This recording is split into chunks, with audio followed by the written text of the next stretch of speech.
El libro de Nehemías. ¿Le ha gustado o no? Fíjese que me llamó mucho la atención. Hubo mucha retroalimentación, muchos comentarios.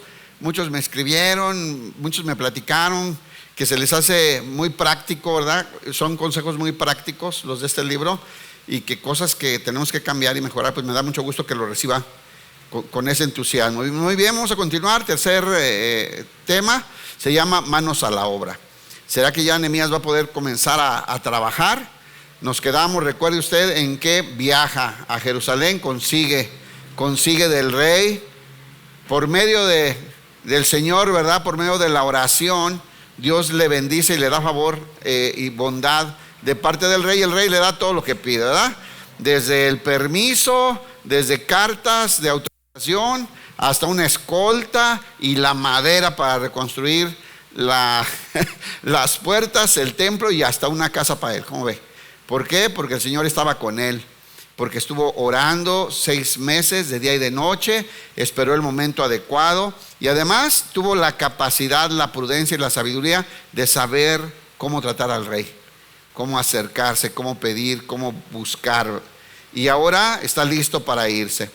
Dice así, Nehemías 2:10 al 18, el título es Manos a la obra, y lo que queremos hoy transmitir es cómo no es tan fácil darle manos a la obra. Hay cosas que atender antes. Una de las características que usted va a ver en el liderazgo de este personaje de Nehemías es la prudencia, el cuidado. No es acelerado, no es impulsivo, sabe mantener la calma, espera los momentos, es cuidadoso. Y dices, ¡ay, qué tipo tan inteligente! Mire, hay 2 cosas que le voy a recordar cada que comencemos un tema. Nehemías es un hombre de oración y es un hombre muy conocedor de la palabra de Dios, como nos dimos cuenta en las oraciones, en la oración que estudiamos, ¿verdad? Entonces, no es casualidad, no es chiripa que Nehemías tome tan buenas decisiones, como vamos a seguir viendo. El cuidado con el que hace las cosas, la inteligencia con la que hace las cosas, no es chiripazo, hermanos. Es un hombre que estudia la palabra de Dios, que dirige su vida conforme a los principios bíblicos, y es un hombre de oración. ¿Recuerda eso? Entonces vamos a comenzar. Dice Nehemías 2:10 al 18, el tema del día de hoy. Dice, ahora bien, es otro rollo. Cuando Sanballat el horonita y Tobías el oficial amonita se enteraron de mi llegada, se molestaron mucho, porque alguien había venido para ayudar al pueblo de Israel. Un punto, no vamos a meternos en este tema, pero todo el libro está Nehemías enfrentándose a los enemigos, a la oposición, y la oposición no solamente externa de enemigos de Israel, sino incluso oposición interna de gente dentro del pueblo que andaba en desorden, incluso de prácticas injustas dentro del pueblo que dañaban y lastimaban la unidad del pueblo. Y Nehemías tiene que dedicarse a atender todas estas cosas. Así es que lo primero que vemos aquí es que cuando se enteraron, todavía ni llega Nehemías, Nehemías ya va a salir, pero obviamente los chismes corren rápido. ¿Cuántos saben eso? Y bueno, él está yendo a hablar con los gobernadores, está viajando desde lo que hoy es Irán, atravesando Irak, el Líbano, hasta llegar a Israel, ¿verdad?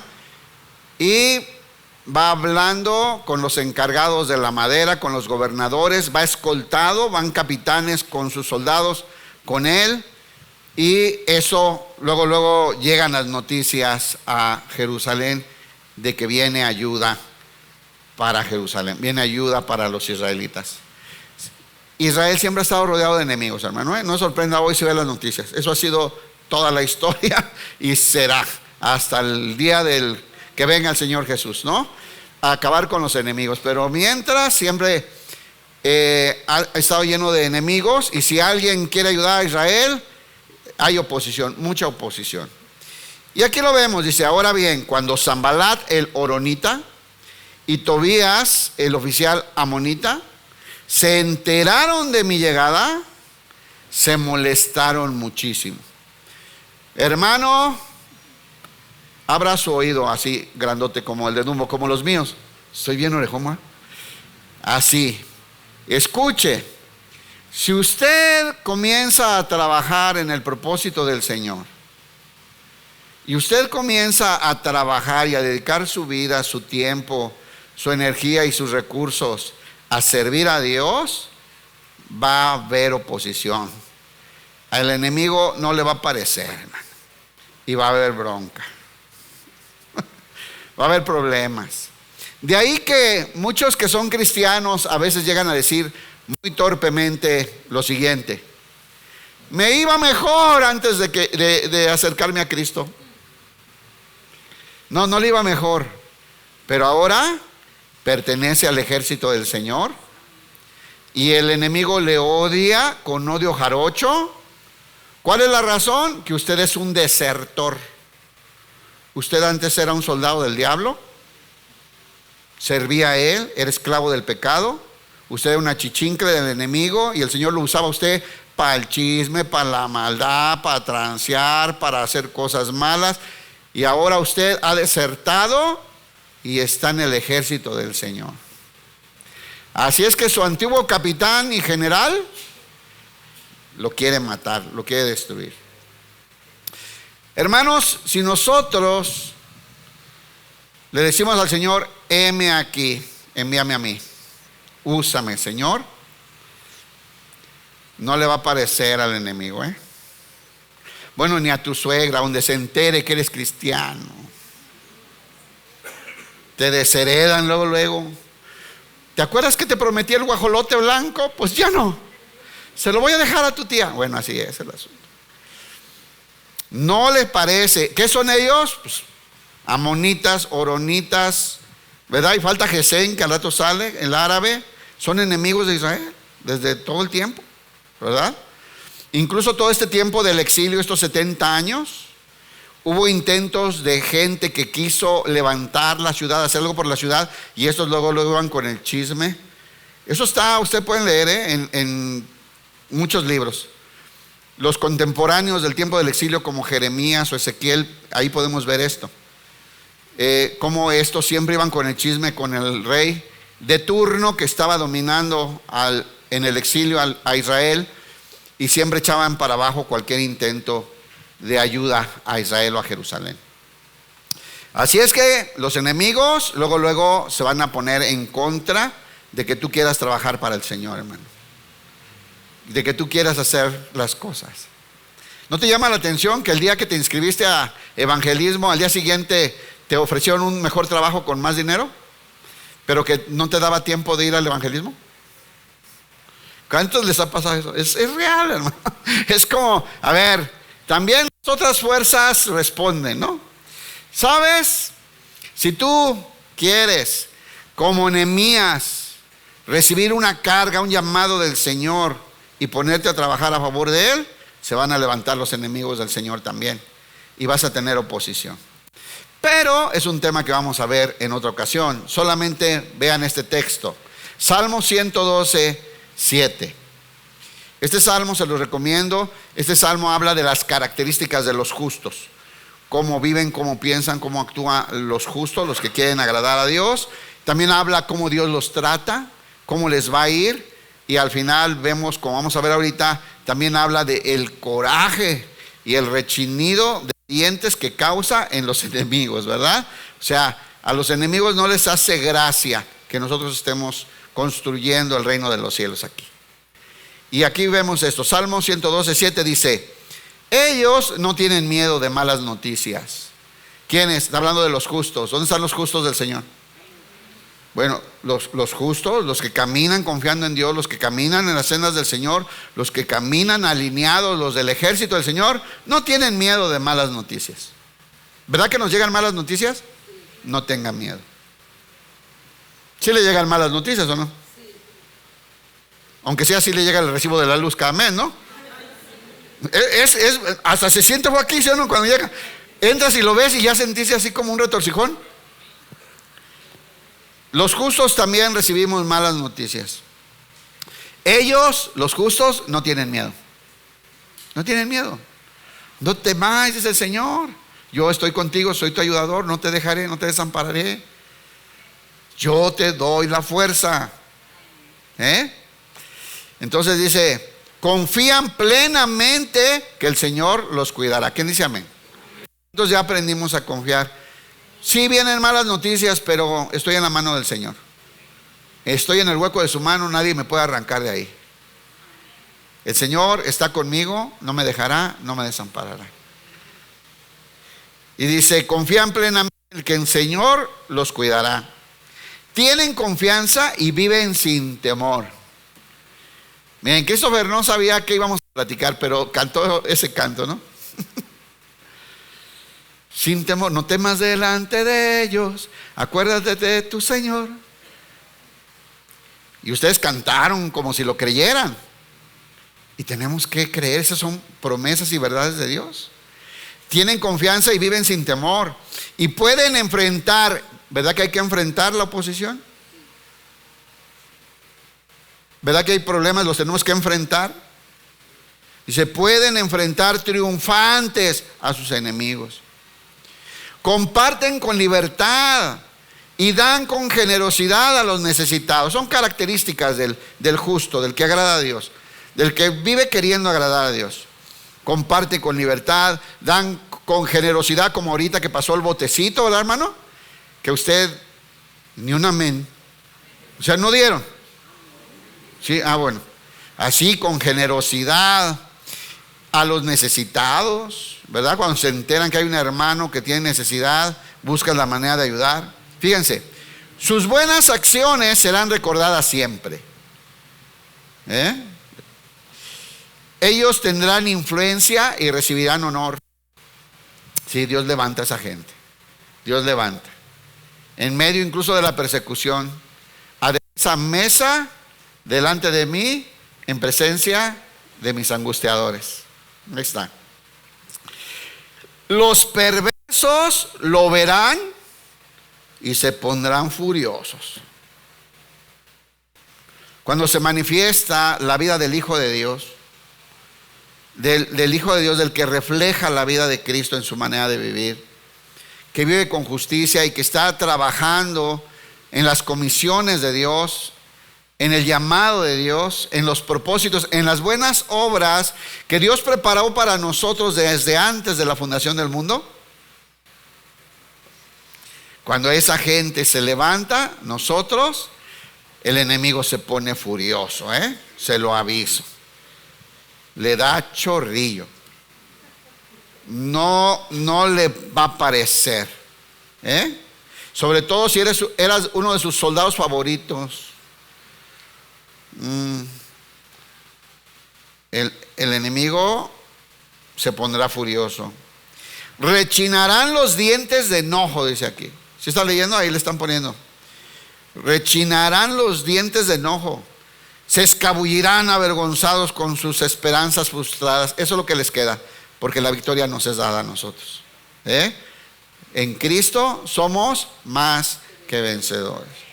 Entonces, bueno, pero es el tema de otro día. Pero luego va a haber oposición.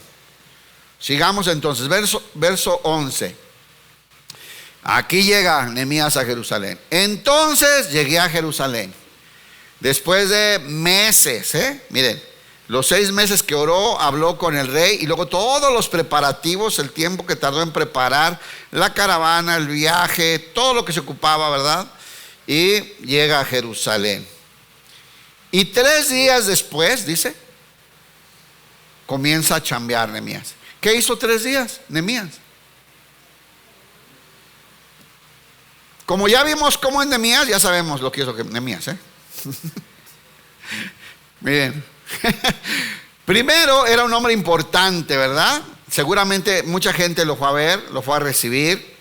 Veían las escoltas, veían que llegaba alguien importante, ¿verdad? Un hermano, además familia.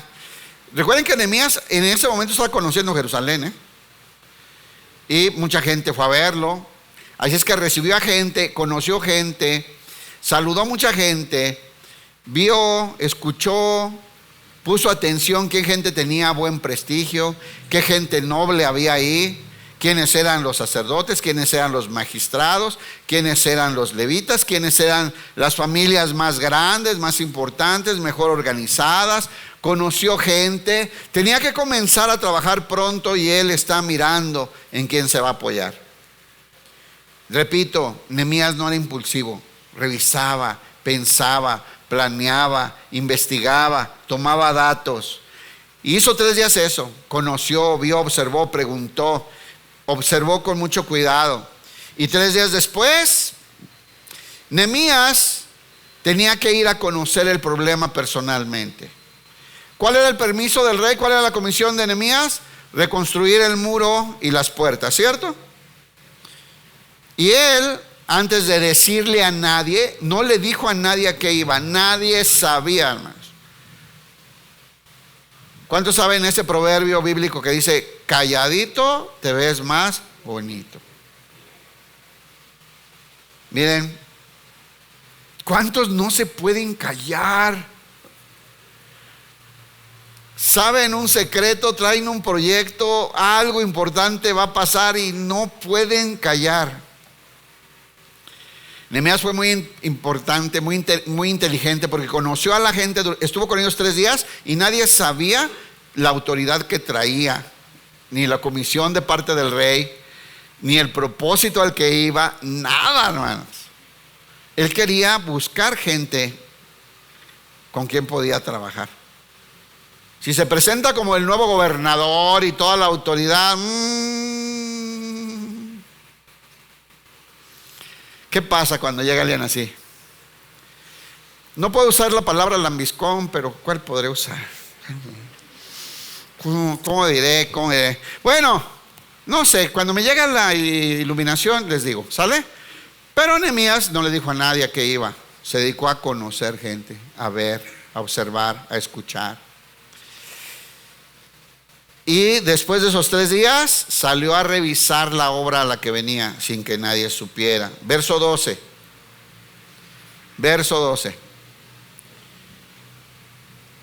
Fíjense, ya está en Jerusalén y nadie sabe a qué fue. Incluso los enemigos se enojaron de que venía una ayuda, pero no saben de qué se trata. No tienen ni idea.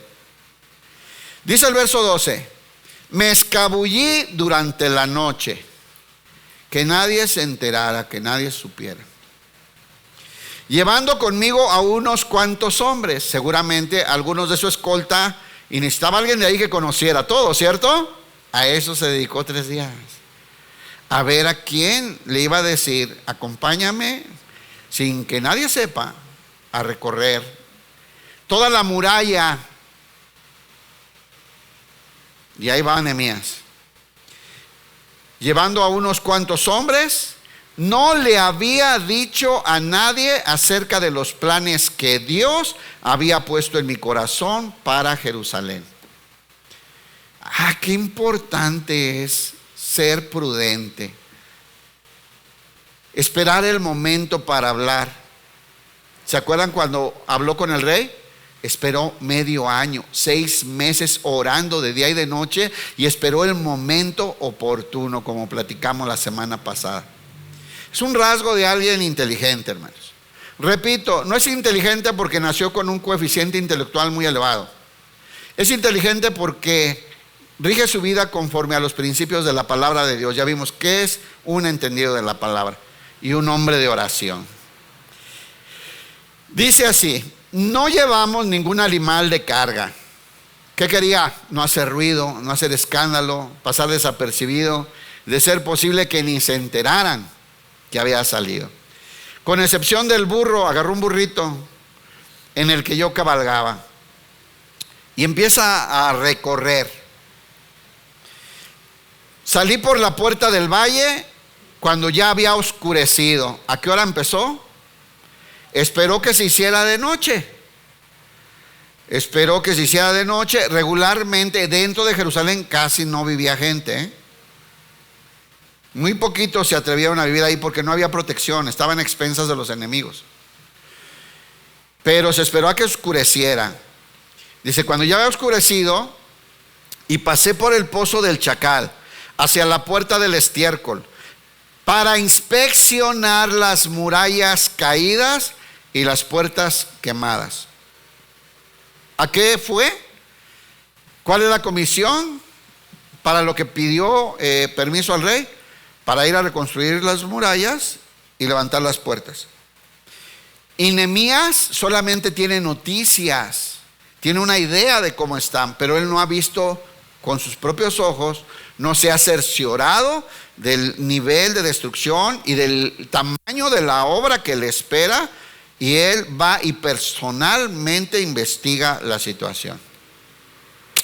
Aquí me tengo que detener.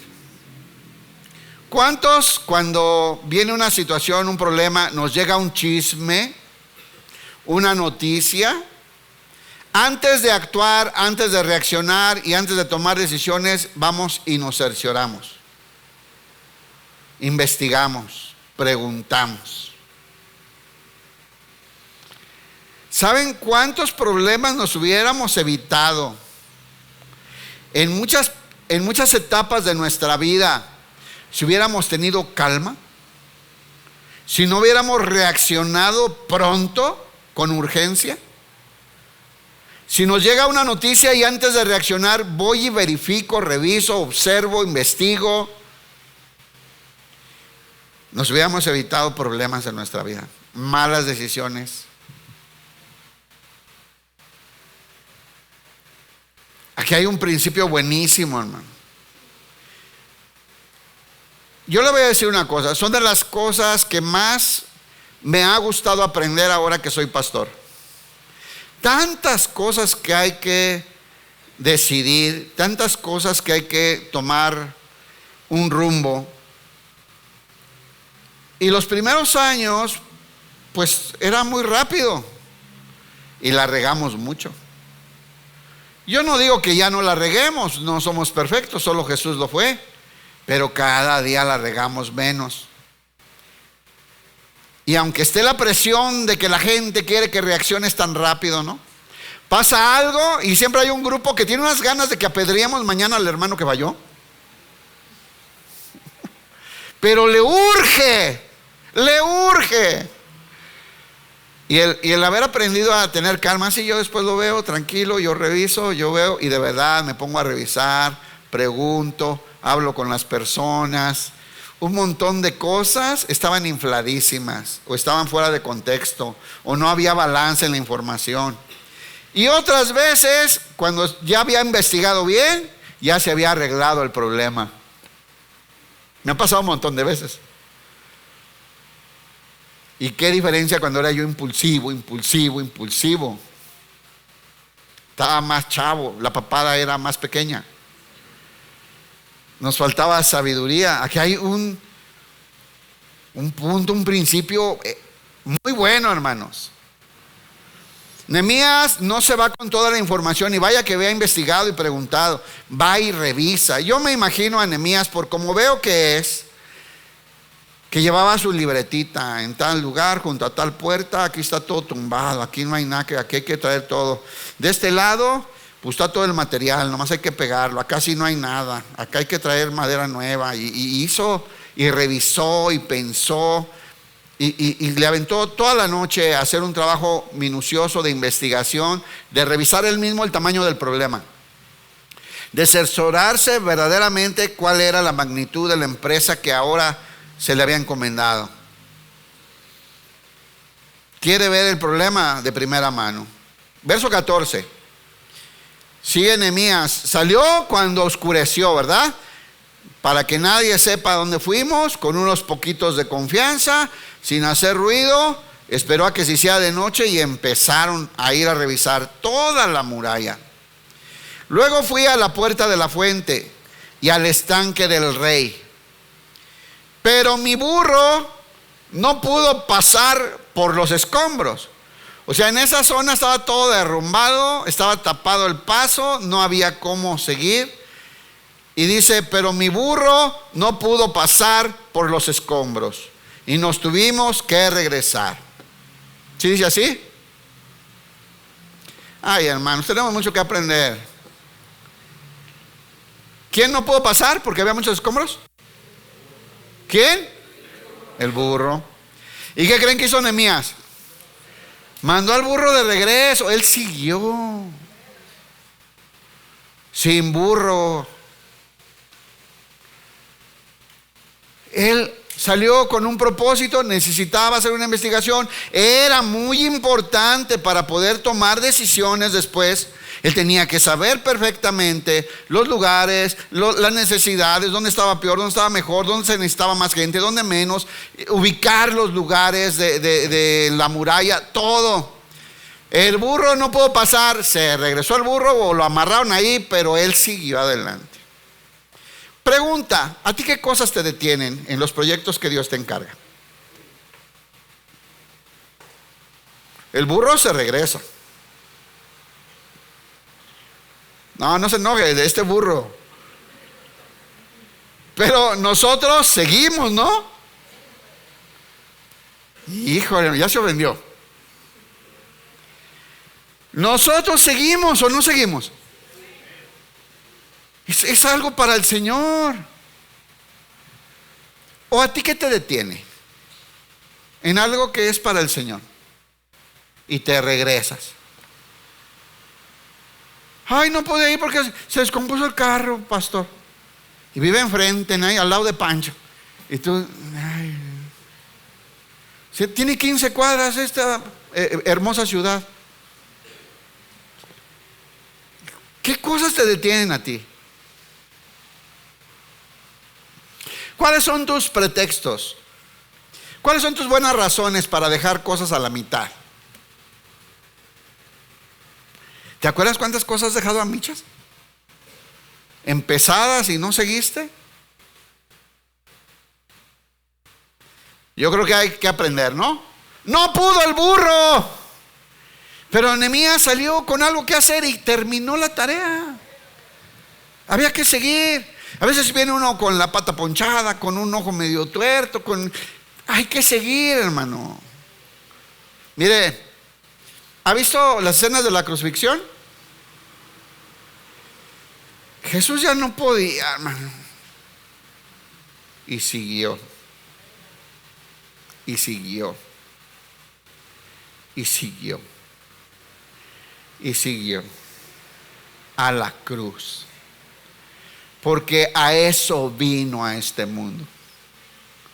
A representarnos en la cruz y recibir Él en nuestro lugar el castigo que tú y yo merecíamos. Y no se detuvo. ¿A ti qué te detiene para hacer algo que Dios te mandó a hacer? ¿A cuántas cosas? Hay unos que ni los quiero ver a los ojos, porque van a decir, lo dijo todo por mí. Estoy mirando al infinito y más allá. Pero a algunos les puedo hacer una lista, casi un libro de todas sus excusas. El burro se quedó. Pero Nehemías tenía un compromiso con Dios. Y siguió adelante. Y continuó trabajando. Verso 15. Verso 15. A pesar de que aún estaba oscuro, ya está del otro lado ahora.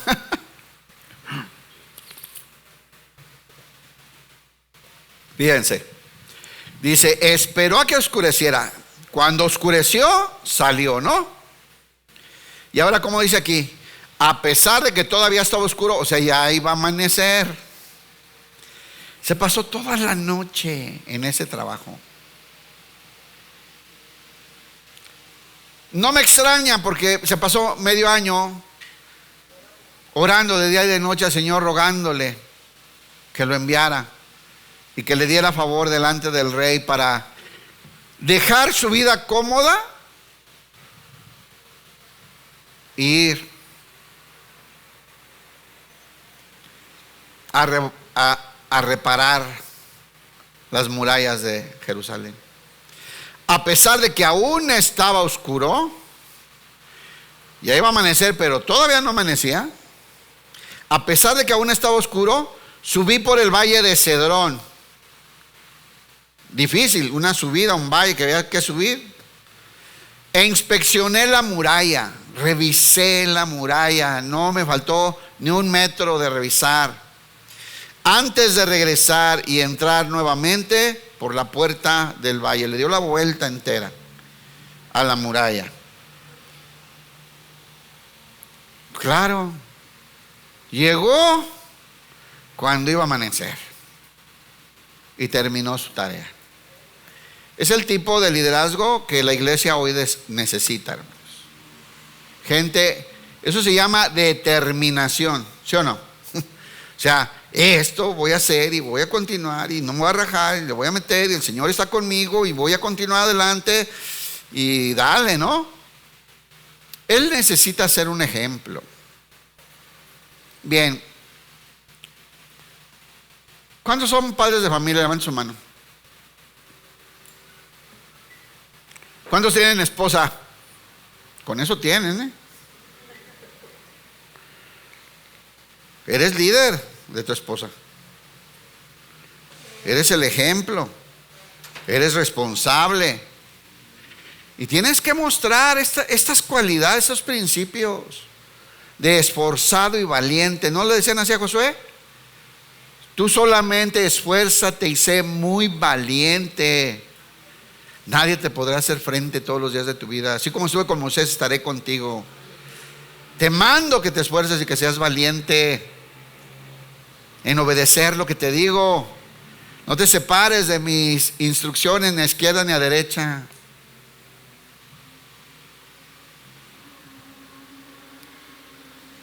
Híjole. Entonces, ¿qué hizo Nehemías ahí? Un recorrido minucioso, con mucho cuidado, ¿verdad? Durante 10 horas, revisando, anotando, viendo la destrucción, viendo dónde era más difícil, haciendo cálculos de la cantidad de material que se necesitaba, ¿verdad? Eso lo iba a ocupar después cuando designara a las familias por secciones, porque hay esto después. ¿Cómo sabía Nehemías a dónde mandar a cada familia? Conocía cada metro y sabía cómo aprovechar la organización de las familias.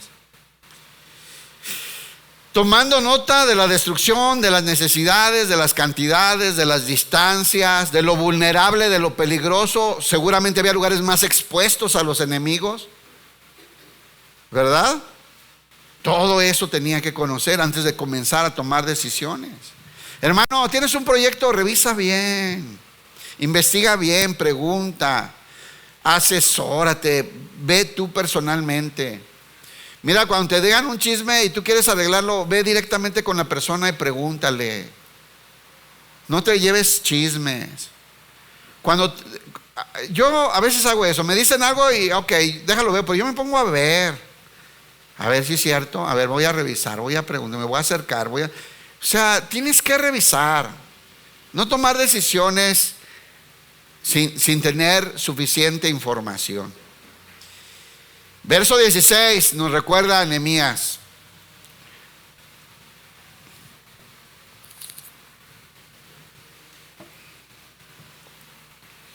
Se levantó al otro día fresco como la lechuga, ¿verdad? Así como durmió unas 2-3 horas y se fue a hablar. Porque, dice verso 16, los funcionarios de la ciudad no supieron de mi salida. No se enteró nadie, funcionó como él lo había planeado. Por eso ni llevaron caballos, ni hicieron ruido, buscó gente discreta, ¿verdad? Hicieron todo ese trabajo toda la noche. Los funcionarios de la ciudad no supieron de mi salida ni de lo que hice. No salió a pasear, dice, de lo que hice, del trabajo que realizó. Porque aún no le había dicho nada a nadie sobre mis planes. Esto a mí me gusta mucho, hermano. Miren, ayúdame, Señor. Pero a veces le das un encarguito a alguien. No. Al día siguiente ya camina diferente. ¿Sabes que soy el nuevo apóstol encargado de la limpieza de abajo? Es que con unas actitudes, hermanos. Nehemías iba a ser el gobernador de la ciudad. Viene de parte del rey. Trae toda la autoridad para tomar decisiones de toda la ciudad. Pero él está concentrado en su misión. ¿Cuál es su misión? Reconstruir los muros, edificar las puertas para proteger la ciudad y echar a andar la ciudad del Señor. Y miren, él ha estado normal por ahí, viendo, observando, conociendo, investigando, sabiendo quién es quién, la gente. Y los funcionarios de la ciudad no supieron lo que fui a hacer, porque aún no le había dicho a nadie es a nadie, mis planes. Otra cosa que vemos en este versículo es que él ya traía planes, ¿vio? O sea, no vio a ver qué sale. Escucho a muchos cristianos que dicen, por fe, en el nombre del Señor, por fe, tú abre el negocio, por fe. Y al mes ya cerraron. Para la primera renta ya no tuviste. No es por fe. Hermano, se lo digo en buena onda. No es por fe. No es por fe. Dios nos da inteligencia. Dios nos da sabiduría. Dios nos dio 66 libros de instrucciones. Dios nos da un Espíritu Santo que nos guía, que nos habla, que nos advierte, ¿o no? Entonces no es por fe, Somos de fe. Por eso creemos que si hacemos las cosas para agradar a Dios, el Señor está con nosotros.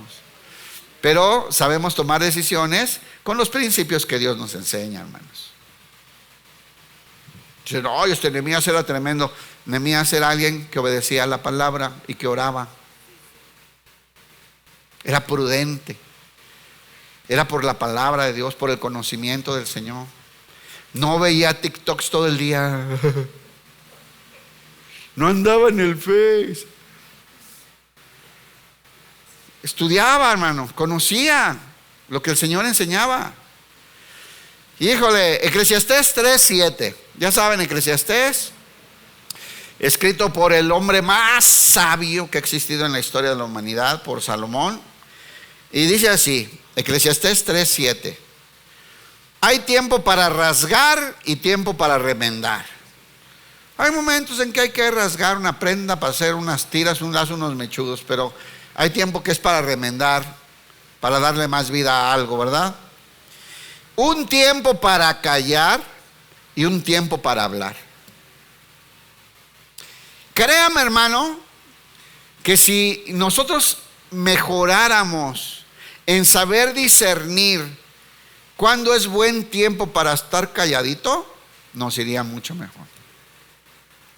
Con que supiéramos discernir correctamente, guiados por Dios, cuándo nos conviene hablar y cuándo nos conviene callar, un montón de cosas en nuestra vida funcionarían mejor. ¿Alguien alguna vez se ha metido en un problema por algo que dijo cuando tenía que estar callado? Levante su mano en buena onda. A los demás los felicito si nunca han tenido eso, Qué bueno que no levantó la mano, qué bueno que usted es tan prudente y tan sabio. Yo quiero ser su amigo, quiero aprender. Pero yo no. Yo he sido torpe. He hablado tonterías cuando tenía que haber estado callado. Y eso ha traído consecuencias destructivas. Y dice aquí Salomón, el sabio Salomón, hay un tiempo para callar y un tiempo para hablar. Y mire, Nehemías, esa sí se la sabe. Ya lo vimos en varias cosas, ¿verdad? Cómo es inteligente para cuándo guardar hasta el secreto y cuándo es el momento. Ahorita le va a tocar hablar y ustedes van a ver la diferencia cuando le toca hablar. Ya lo vimos hablando con el rey, ¿no? Que wow, vaya que hay que aprender, ¿no? Varias personas me hicieron comentarios. Ya entendí mi problema, pastor, con la enseñanza que dio. ¿Cuál? soy muy torpe para decir las cosas. Tengo que mejorar. A veces quiero hacer algo bueno y sale mal porque hablo mal. Así, yo, qué padre que Dios te habló, hermano. Échale ganas, vamos a trabajar. O sea, todos hemos tenido que cambiar, ¿no? Otra me decía, no, ya sé por qué tanta complicación. No sé hablarle a mi papá. Puedo hablar con la gente, pero con mi papá siempre salimos peleando. Mujeres, ¿alguna vez le ha dicho algo que no le tenía que decir a su marido? Al menos de la manera que no se le habla a un marido.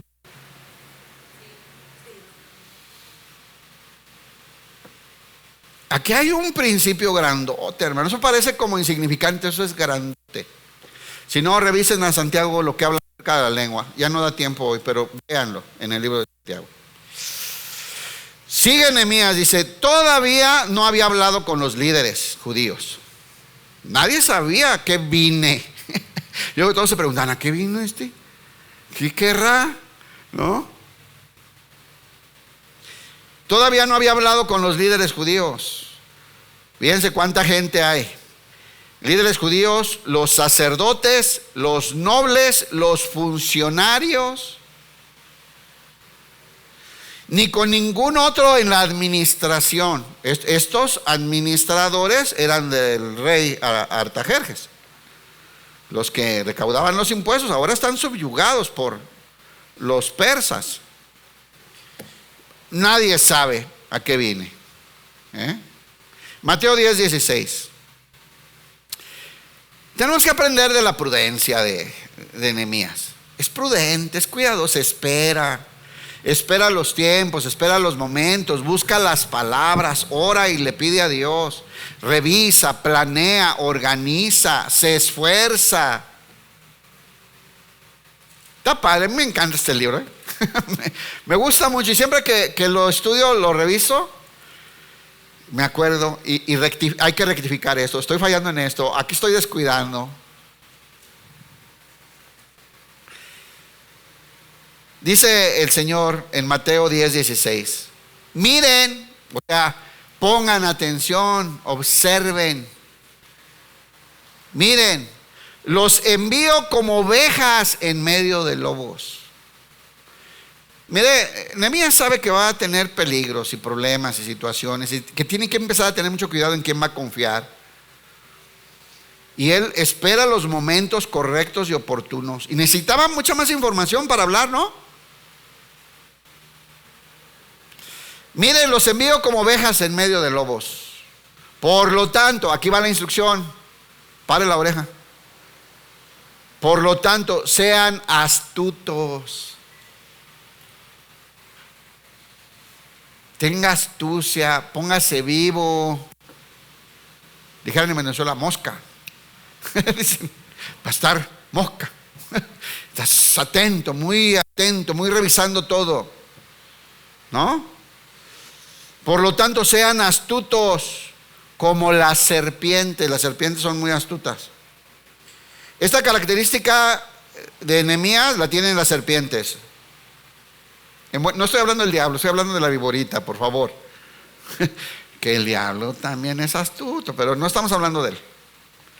Porque una serpiente, una víbora puede estar ahí horas, quietecita, como disecada, esperando el momento para cruzar un camino, para pasarse de una rama a otra o para atacar.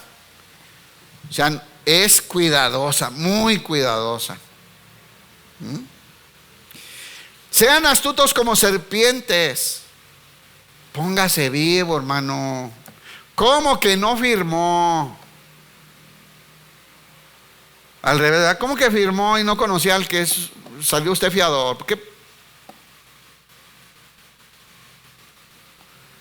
¿Cómo que dio y no le dieron recibo? Hermano cristiano, por el amor de Dios.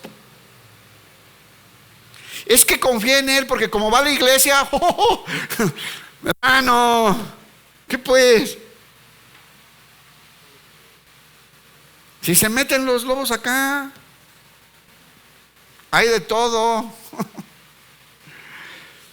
Sean prudentes.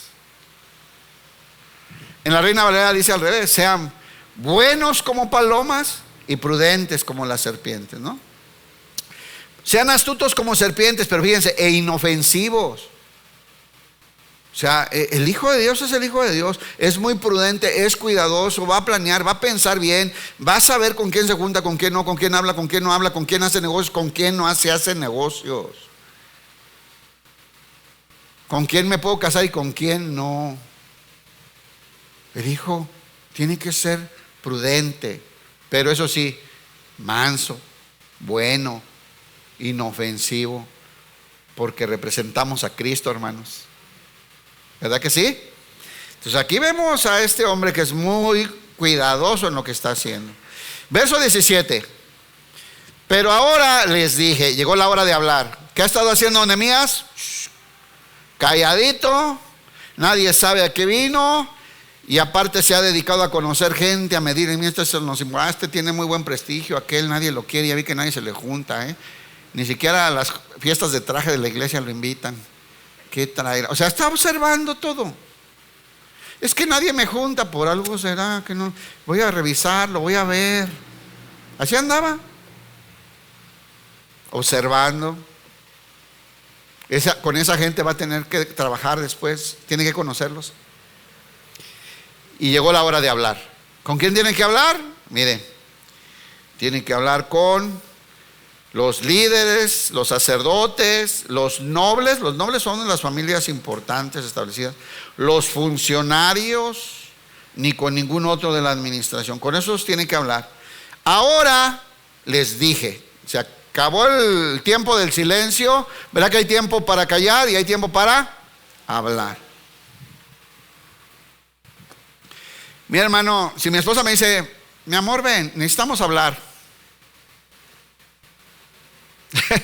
Hasta frío siento, así como, porque hablamos todo el día, ¿no? Si me dice así es porque hay algo muy importante que hablar. Es la hora de hablar, dice Nehemías. Porque seguramente sí hablaba, ¿sí me entienden? No estaba mudo, no se puso una cinta canela, pues saludaba, era cordial y todo eso. Es el momento de decirles a qué fue, con qué autoridad viene, cuál es el objetivo del viaje, ¿verdad? Y va así, pongan mucha atención. Les dijo así Nehemías: ustedes saben, seguramente citó a todos estos que ya mencionamos.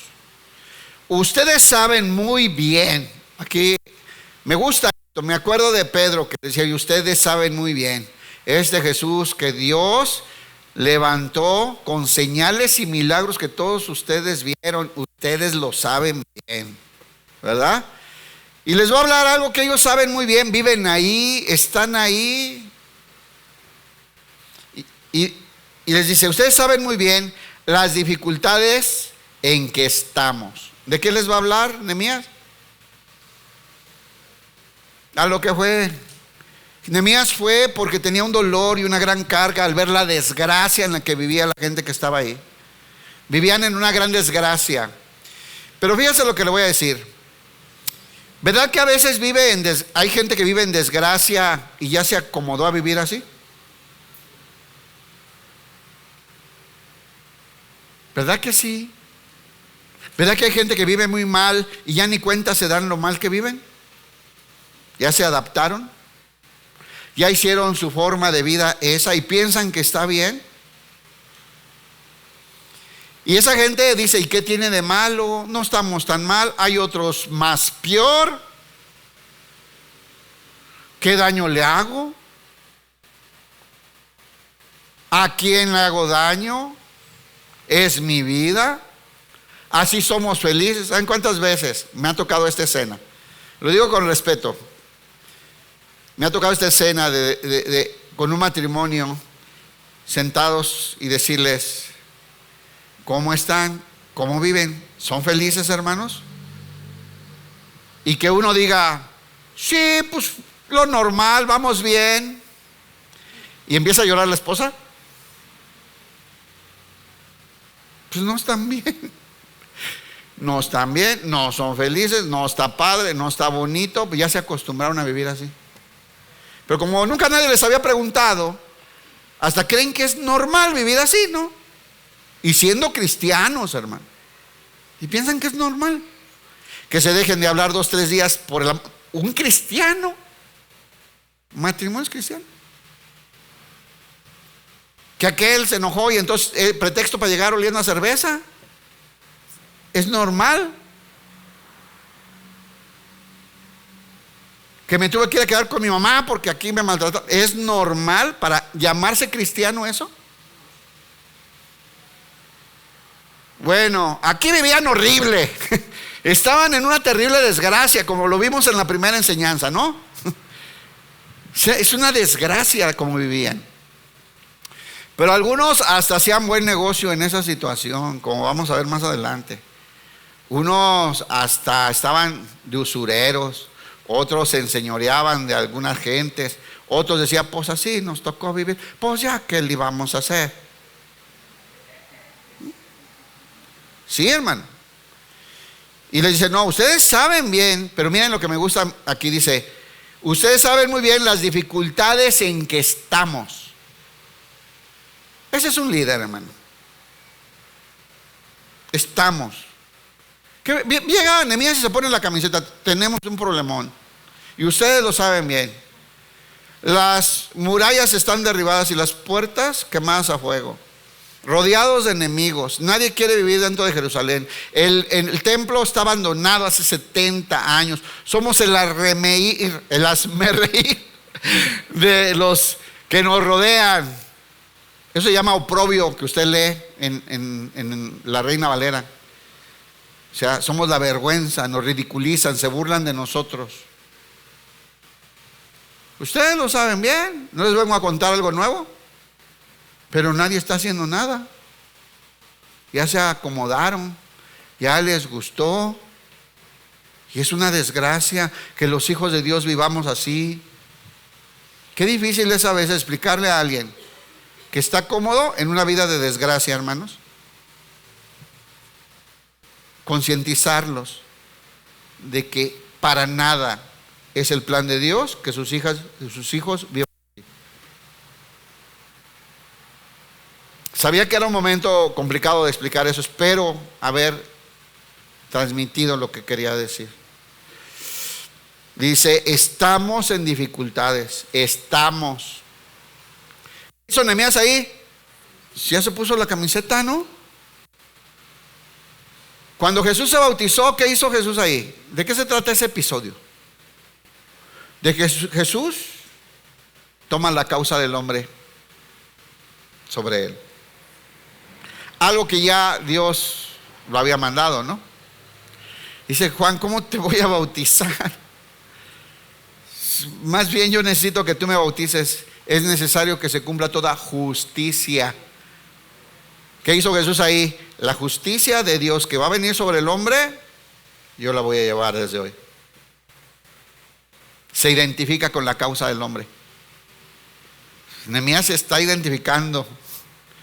Tenemos dificultades, dice. Y Jerusalén yace en ruinas y sus puertas fueron destruidas por el fuego. Y yo creo que lloró, porque cada que decía eso lloraba Nehemías, no le dolía mucho a Nehemías eso. Hermanos, ellos sabían que era consecuencia de su desobediencia. Miren, Lamentaciones 2:8. Y muchas veces por eso mismo lo aceptaban como, pues viene de Dios, ¿qué podemos hacer? Es consecuencia de la maldad del pueblo durante generaciones. Y hay un montón de escritos de estas advertencias y de lo que dijo el Señor que les iba a pasar si seguían viviendo injustamente y en la idolatría. Dice así, Lamentaciones 2:8. ¿Quién escribió Lamentaciones? ¿Quién? Jeremías, muy bien. Que es contemporáneo, Él es contemporáneo de esto.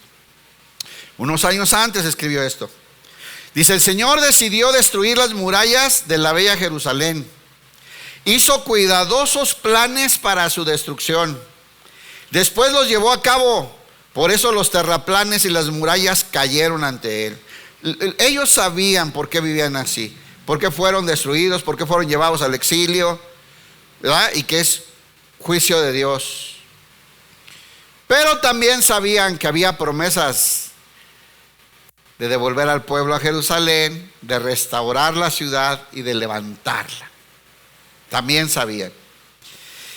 Nehemías les dice, después de explicarles el problema, la gran desgracia, el oprobio que había sobre Jerusalén y los israelitas, y les dice: reconstruyamos la ciudad de Jerusalén y pongamos fin a esta desgracia.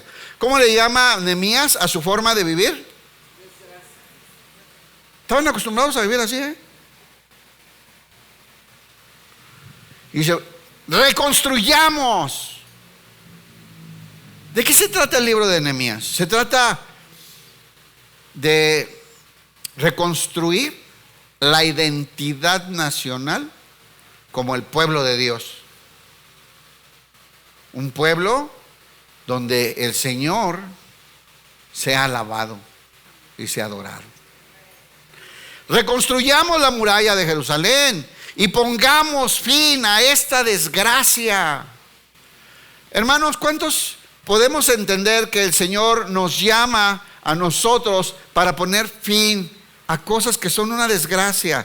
O para explicarlo mejor, que no representa la gracia de Dios en nuestra vida. Y tenemos que decir: basta, tenemos que reconstruir esto, tenemos que cambiar esto y terminar con esta parte que no manifiesta la gracia de Dios, la gracia abundante, la vida de Cristo en nosotros, hermanos. Esto está en el Antiguo Testamento, pero en nuestras vidas, hermanos, Cristo habita en nosotros. Y puede haber áreas que están destruidas y saben que basta ya, hay que reconstruir y terminar con esa desgracia, porque somos hijos de Dios, porque tenemos que reflejar la vida de Cristo en nosotros, porque somos la luz del mundo con la que vamos a iluminar en medio de las tinieblas. Tienes que levantar y decir: basta ya, hay que arreglar esto. No podemos seguir tratándonos así en la casa. No podemos seguir permitiendo que haya esto en nuestra manera de hablar, de actuar. Estos hábitos, ese vicio no corresponde a un hijo de Dios. Hay que restaurar esa área y manifestar la gracia. Ezequiel 22:4 está llena la Biblia también de promesas de restaurar Jerusalén, de traerlos del exilio de todas partes donde estaban en cautiverio, llevarlos y levantar la ciudad nuevamente para que Dios fuera adorado ahí. Ezequiel 22:4 y 5 dice: eres culpable por la sangre que has derramado, te has contaminado con los ídolos que hiciste, ha llegado el día de tu destrucción, has llegado al fin de tus días. Te convertiré en objeto de burla en todos los países. Puse este texto, ya me acordé, para que entiendan lo que es oprobio, porque en la Reina Valera dice: terminemos con el oprobio, ¿no? En esta dice: terminemos con esta desgracia. Bueno, esta era la desgracia en la que vivían. Te convertiré en objeto de burla en todos los países, ciudad infame llena de confusión. De ti se burlarán pueblos lejanos y cercanos. Está feo, ¿verdad? Pero llegó la hora de reconstruir. Llegó la hora en que Dios quiere levantar la ciudad. Primera de Crónicas 19:13. En varias etapas podemos ver el pueblo organizándose para levantarse, ¿verdad? Y dice aquí, esta es la época de los reyes: sé valiente, luchemos con valor por nuestro pueblo. Este liderazgo es importante, hermanos. ¿Usted cree que las familias de hoy necesitan un líder así? ¿Los matrimonios necesitan un líder así? Los ministerios, las iglesias, hermano, empujando al pueblo a ser valiente y levantarse y disfrutar la vida que recibimos de Dios, que es la vida de su Hijo. Sé valiente, luchemos con valor por nuestro pueblo, por las ciudades de nuestro Dios, y que se haga la voluntad del Señor. ¿Cuál es la voluntad del Señor? ¿Cuántos saben cuál es la voluntad del Señor? Que su nombre sea glorificado, hermanos. Que su nombre sea exaltado. que su Hijo sea manifestado y transferido para dar vida. Esa es. Ezequiel 36:33, ahora sí. El pueblo sabía que Dios había prometido que iba a levantar la ciudad y la iba a restaurar. Dice, esto dice el Señor soberano: cuando yo los limpie de sus pecados, volveré a poblar sus ciudades y se reconstruirán las ruinas. Los campos que estaban vacíos y desolados a la vista de todos se cultivarán de nuevo. Cuando los regrese a su tierra, la gente dirá: esta tierra era baldía, ahora se parece al jardín del Edén. Ahí están las promesas. Las ciudades abandonadas y en ruinas ahora tienen murallas fuertes, están llenas de gente. Entonces las naciones vecinas que hayan sobrevivido sabrán que yo, el Señor, reedifiqué lo que estaba en ruinas y volví a sembrar la tierra baldía. Pues yo, el Señor, lo he dicho y cumpliré mi palabra. Ellos sabían que había muchas, esa es una, muchísimas profecías y muchas promesas de restaurar al pueblo después del exilio. Así es que Nehemías ahora les dice: levantémonos y terminemos con el oprobio. Se acabó el tiempo del castigo del Señor. Ahora el Señor nos va a levantar. Y fíjense lo que hace Nehemías, verso 18. Después les conté cómo la bondadosa mano de Dios estaba sobre mí. ¿Qué les contó Nehemías? De cuando oró, de lo que le pidió al Señor, de cuando se entrevistó con el rey, de cómo el rey le dio autorización para reconstruir la ciudad, porque al final, ¿se acuerdan? Al final le pide para la ciudad, para el templo y hasta para su casa, y todos se lo autorizan, ¿no?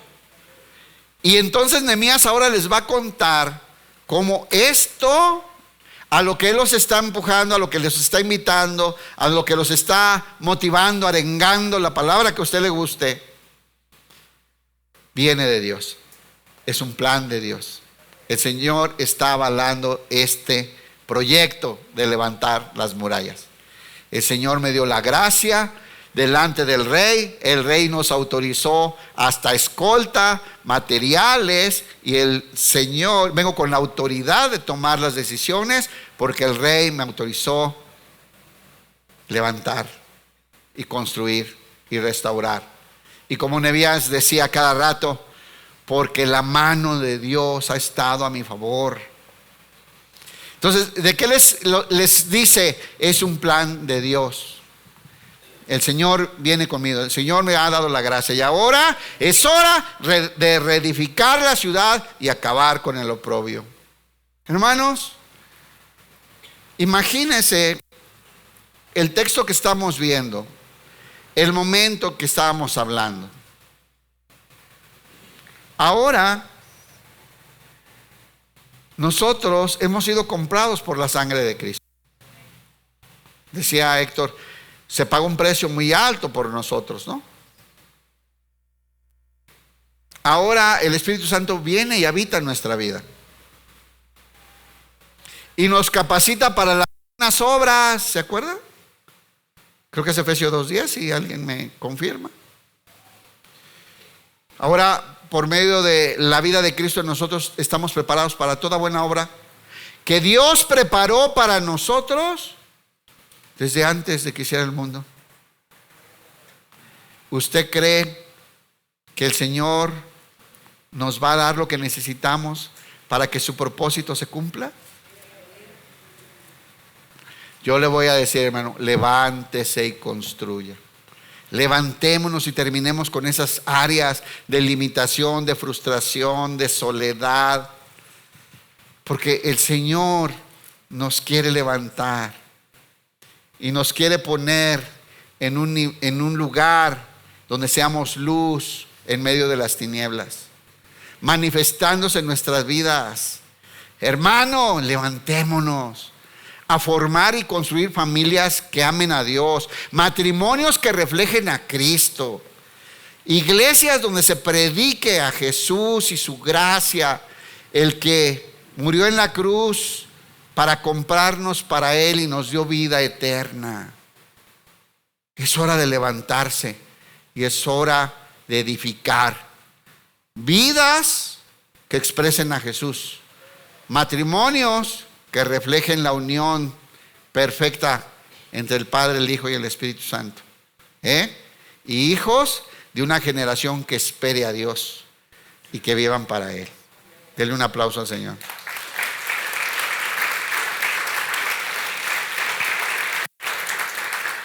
Y dice así, ¿ya se iban? No, espérese. Efesios 6:10. Una palabra final. Es Pablo a los Efesios. Esto es el Nuevo Testamento. Sean fuertes en el poder, en el Señor y en su gran poder. ¿Por qué podemos levantarnos hoy a reconstruir las áreas que están en desgracia? Porque ahora nos fortalecemos en el poder del Señor que habita en nosotros, hermanos. ¿Qué hicieron todos los que estaban ahí? Los sacerdotes, los líderes, los funcionarios. ¿Qué hicieron? Dice aquí, de inmediato contestaron. De inmediato. No les dijeron, si quieren piénsenlo y mañana me dicen. Están escuchando lo que su alma anhelaba. Y de inmediato dijeron, sí, reconstruyamos la muralla. Así que comenzaron la buena obra. Que al otro día estaban empezando a chambear, hermanos. ¿Cuándo va a empezar usted? ¿Cuántos dicen aquí? Sí, vamos a construir. Es hora de reconstruir. ¿Cuántos ya? No lo diga. Piense, esa área de la muralla espiritual de su vida que está en ruinas. Y le digo, es hora de levantarse y reconstruirla para terminar con esa desgracia y para expresar la gracia de Dios. Filipenses 2:13. Pues Dios trabaja en ustedes. Filipenses 2:13. Pues Dios trabaja en ustedes y les da el deseo y el poder para que hagan lo que a Él le agrada.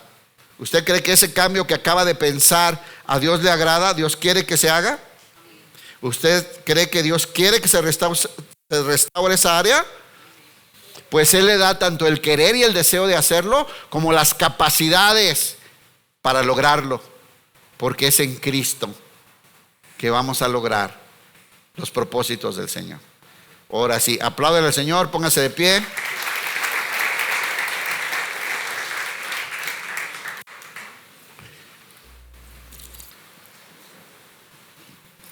Estírese acá. Ay, este pastor habla. Ay, ya cerraron los tacos. ¿Ahora qué vamos a hacer?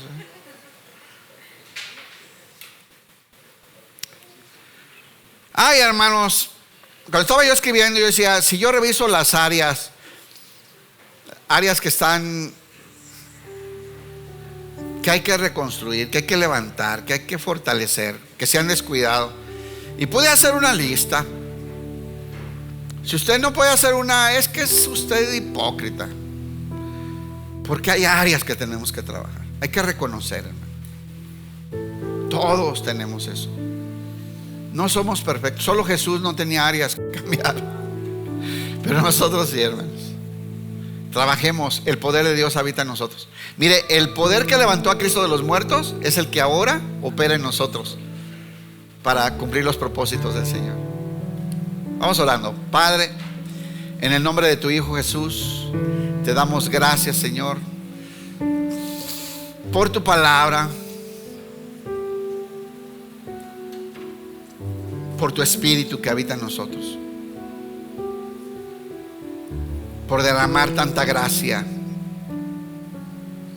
Señor, reconocemos que hay áreas que restaurar. Y sabemos que tú nos das tanto el deseo de hacerlo como las capacidades, la fuerza para hacerlo. Ayúdanos, Señor. Queremos agradarte, queremos construir vidas que te agraden. Ahora somos tuyos. Úsanos, Señor. Sabemos que separados de ti nada podemos hacer, que dependemos de ti, de tu gracia. Tú que comenzaste la buena obra, Señor, perfecciónala. Cumple tu propósito en nosotros. Nada mejor hay que pueda suceder en nuestra vida a que tu propósito sea cumplido y formar hombres y mujeres que expresen a tu Hijo y por medio de Él te den gloria y alabanza para siempre. En el nombre de Jesús. Amén. Dios le bendiga, hermano.